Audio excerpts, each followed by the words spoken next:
हर हर महादेव, जय माता रानी की जय।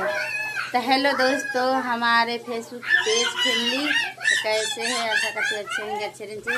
तो दोस्तों सुबह सुबह के टाइम में आप सबके प्यार भरल हमारे तरफ से गुड मॉर्निंग। और देख सकते हैं हम क्या कर रहे हैं दोस्तों, खाना बना रहे हैं।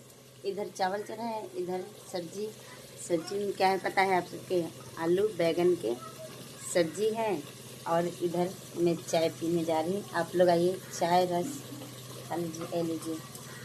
पता है चाय काली चाय है दोस्तों, तो आप लोग आइए और चाय पी लीजिए। हमारे Facebook page family, YouTube family, जितने लोग हमारे देख रहे हैं, माता पिता लोग, भाई बहन लोग, जितने लोग देख रहे हैं, जितने हमारे फैमिली देख रहे हैं, आप लोग आइए चाय पी लीजिए और साथ में रस खा लीजिए।